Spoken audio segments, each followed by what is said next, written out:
Hello everyone, welcome back. Today we're going to talk about coronavirus threat response in public. I've done a couple of prior videos where I was talking about self-defense inside your home. Well, the significance here is that it's in public. When we're talking about self-defense inside the home, you're familiar with your surroundings. You know where the doorways are. You know who's supposed to be in your house, who's not supposed to be in your house. You have the opportunity to plan in advance how you would respond to a home invasion. Okay, when we're talking about self-defense in public, you don't know where it's going to happen. You don't know how many people are going to be involved. So there's a lot of unknown variables. Okay.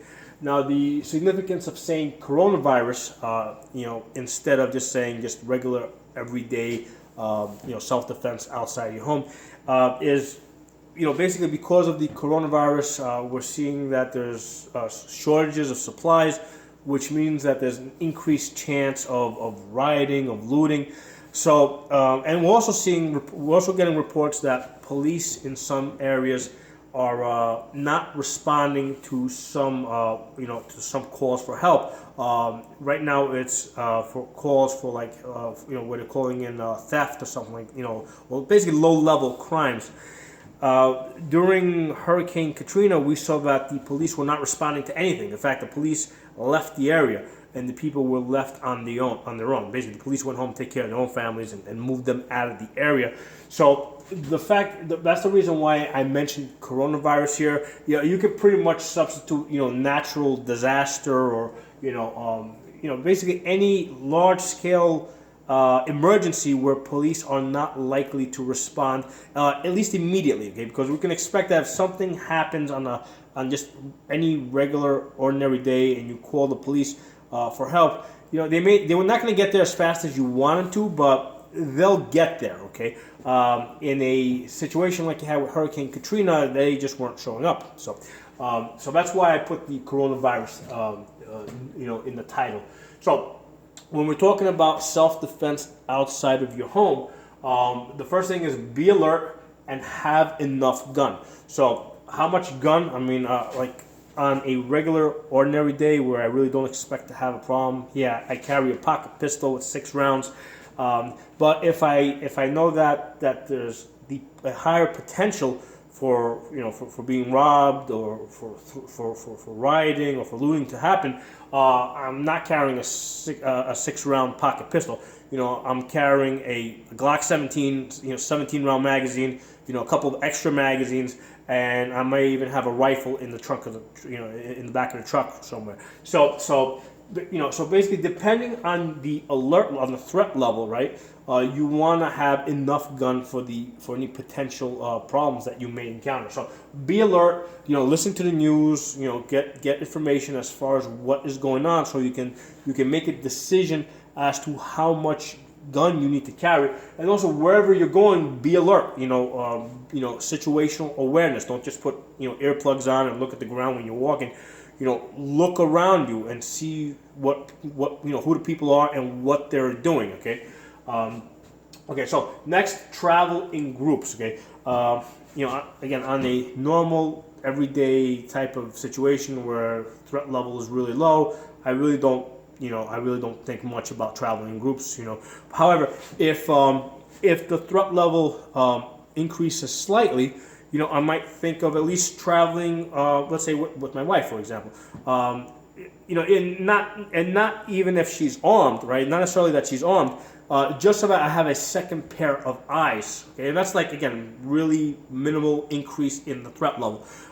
If, however, I see that there's a significant increase in the threat level, I might say, okay, I might get a couple of my neighbors together, and if we need to go out, to get supplies or something, we go out in a group and we have a plan of how we're going to cover each other.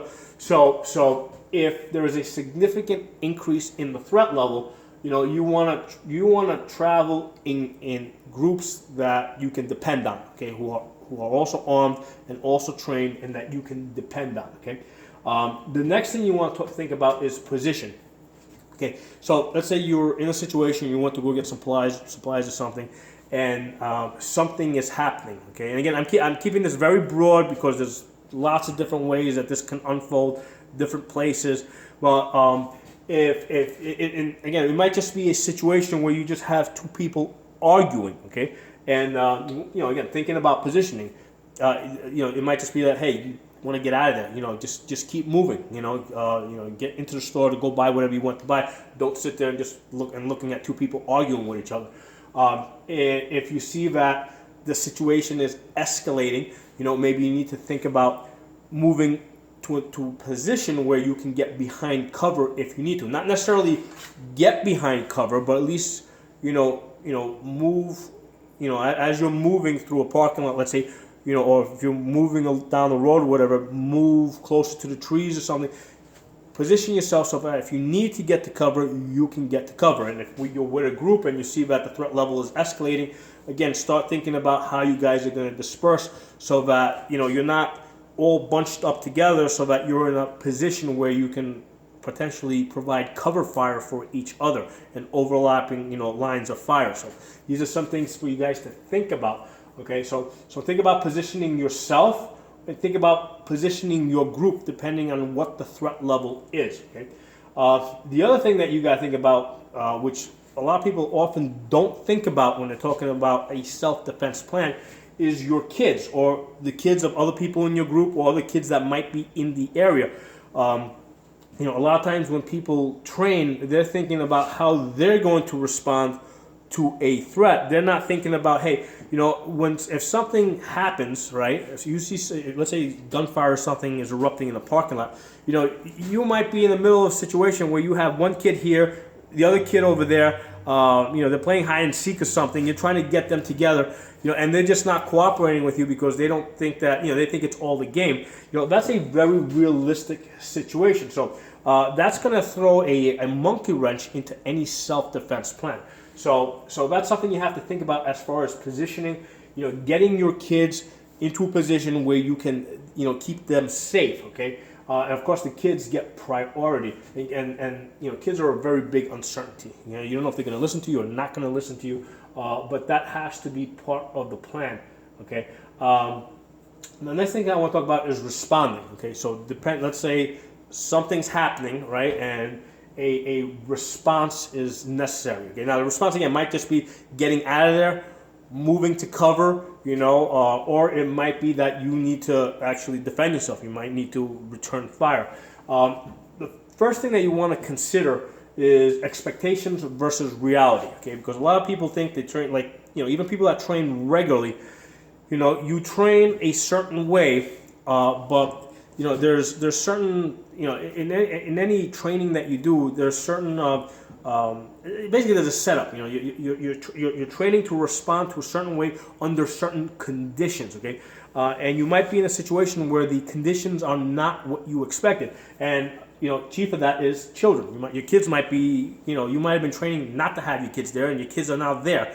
When I train, one of the things I do is I train to shoot one-handed with both a pistol and also with an AR-15. I shoot, shooting one-handed with an AR-15 is possible, and you can get quite good at it. This way you can hold your kids back or keep them on the ground while you're returning fire if that's what you need to do. So let me talk a little bit more about expectations versus reality. Over the years, I've taken many classes, and in those classes, I've had lots of combat veterans. Now, I'm not talking about me teaching classes. I'm talking about me taking classes as a student. So in a lot of these classes, I've had combat veterans, I've had police veterans. The instructors in many cases were veterans themselves and police. And usually, it's very typical that, and this happens in all the classes that I've taken. There'll be one guy or a few guys there. They're like, yeah, if this happens, I know exactly what I'm going to do. I've done it a million times before. I was in Afghanistan or I was in Iraq. And then there was one class that I was in, and somebody said something that really kind of stuck in my head. He goes, yeah, okay, so, let's talk about that particular situation that you were in and how you responded like clockwork. Can you, how do you think you would have responded if your kids were there? Okay. And then the guy kind of paused for a second, okay? Because here's the thing. You take any any type of dangerous situation, and then you take your kids and you put them right next to you, and all of a sudden your mind is going to pause a little bit. Okay, you're not going to respond like clockwork. So again, that's something that you have to consider. Now, again, expectations versus reality. One of the things that you have to get comfortable with is that if something is happening and you don't respond the way that you expect to, as soon as you realize that, pick up the pieces and go do what you got to do. And what I mean for that, for example, you see two guys, shooting at each other. Okay, you know that you're instantly supposed to get behind cover. Okay, and you don't. You just sit there out in the open and you're just staring at them because you can't believe this is happening. Okay, all of a sudden you realize that crap. I should be behind cover, not just sitting here looking at them. Okay, fine. You realize the mistake that you did. Get yourself behind cover, okay, or get yourself out of the area if you can. So once you make a mistake and you realize that, don't sit there and mentally beat yourself up. Do what you have to do. Correct the mistake and move on. So, and this is something else that I've learned from hearing combat veterans just share their war stories, basically. In a lot of the classes that I've taken. One of the things that I have learned is that this is someplace where they initially surprise themselves.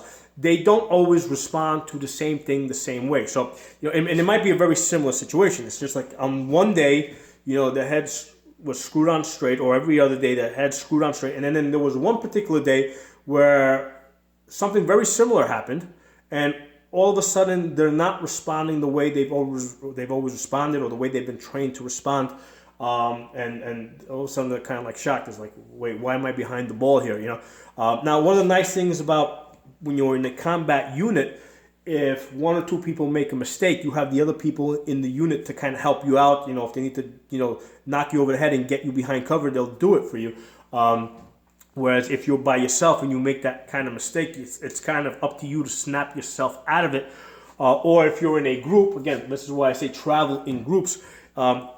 If you make a mistake, other people in your group can help you out. Okay, so that's important as far as response. If you don't respond the way that you think that you should respond, or the way you've been training that you should respond, once you realize the mistake that you've made, correct it and move on. Don't get stuck on it. Okay, so that's an important thing. As far as responding, take cover. Okay, and again, sometimes you may get the opportunity to take cover before the shooting happens. Sometimes you may you may not realize what's going on, and then you end up having to take cover after the shooting has already started. So as soon as you realize what's happening, get to cover. Okay. All right. So you get to cover. You respond, right? Or maybe you don't have to respond. Maybe it's just two people doing their own thing out there, and you don't even know who's the good guy and who's the bad guy. So you just stay behind cover. And that makes sense if you don't know who the good guy and who the bad guy is.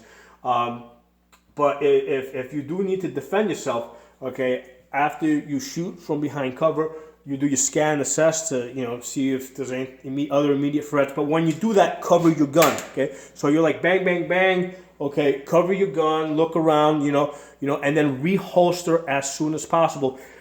Don't sit there waving the gun all over the place, because what's going to happen is other people that are on the scene or coming to the scene, they're not going to know who you are. They just know that there's been a shooting. There's a shooting that just happened. There's a couple of bodies out there.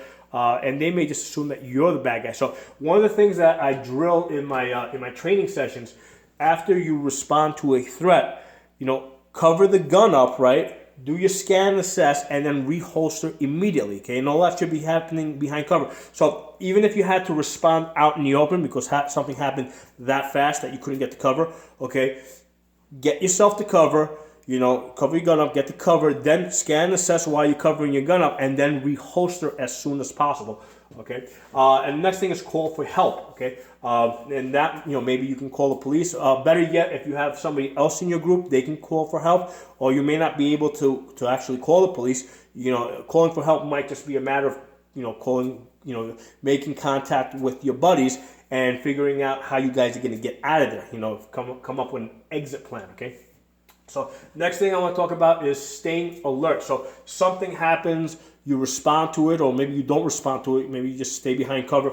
After it seems like it's over, stay alert, okay, and observe people, see what they're doing. For example, observe the movement of people. If you see everybody taking cover, and then you got one guy walking down, holding a gun like he's the Terminator, like he doesn't care, there's a good chance that might be a bad guy. Okay, so observe movement, observe gun handling. Okay, if you see people with guns, again, you don't know who's a good guy, who's a bad guy. See how they're handling their guns. Are they keeping them in a safe direction, or are they just like pointing them all over the place, like they don't care? If you see that they're handling the guns safely, right, like pointing them down or pointing it up, whatever. If you see that they're keeping the guns pointed in the safe direction, if you see that their finger is off the trigger, straight like this, that's an indication that they've received training. Seeing a straight finger on a gun means that they're concerned about not shooting somebody that doesn't need to be shot. So that's probably a good guy. Okay, so that's something that you guys want to be very aware of. Watch the gun handling of people in a situation where you may not know exactly what's going on. Okay, watch the interactions amongst people. How they're interacting with each other. That may also give you important information that might be useful to you. As far as who the good guys are, who the bad guys are. Which is a better exit. Because if you see certain people interacting in a hostile way in one direction, but not in the other direction, maybe you can get out of there through the other direction. Okay, and watch your surroundings as far as other people coming into the area who may not even know what happened. Okay, so let's say you're behind cover. Let's say you're behind a garbage can or something, whatever. You're behind, you got concealment behind a garbage can, and all of a sudden you see a car coming into the area who has no idea what happened. All of a sudden they see what happened and they decide they're going to get out of there as fast as possible. They floor the pedal of the car, and the car's coming at you. They don't, with the intention of just knocking the garbage can out of the way, not realizing that you are behind that garbage can, using it as concealment. So. Again, you want to be aware of what's happening. So pay attention to your surroundings and how they might be changing. Other thing I'm gonna add the legal aspect of this. Okay, in a normal everyday type of self-defense situation, we can expect that even though the police might not get there quickly enough, they're gonna get there eventually. And there's going to have to be a legal accounting. And what that basically means is that you keep your mouth shut and you get a lawyer. You can give a brief description in terms of listen, he tried to kill me. I had to defend myself, and now I need to talk to my lawyer. So you may want to give a very general description so that they know. Another thing that you can say, hey, listen. I had to defend myself because he tried to hurt me. I really can't give you any details right now until I talk to my lawyer. There's a bunch of people over there that maybe they can help you out and give you some more details. Okay, so that's another way that you might be able to deal with that type of situation. Now you also may have a situation where the legal accounting is not immediate. Maybe it's a Hurricane Katrina type of situation where the police have left the area and. You're not going to have to deal with the legal system for a couple of weeks or maybe a month or two. But the point is that you will have to give a legal accounting at some point. So one of the things that might be a good idea is get a written statement, make a written statement yourself, get a written statement from other people in your group so that you can submit it to your lawyer. Okay, not give it to the cops, but give it to your lawyer, which he may decide to use or not use. But the point is you're kind of documenting it so that you don't forget certain things. Okay, so that's something that you may want to consider. So there's some thoughts and some ideas as far as a response to a threat in public in the coronavirus environment. And again, coronavirus, by coronavirus I mean is, we're talking about a widespread like natural disaster or in general a situation where the police are not responding the way or as quickly as they normally do. So that's what the significance of coronavirus is in this video. If you guys got any questions, comments, feedback, put in the comment section. If you're not a member of the channel, subscribe. I'll talk to you guys soon.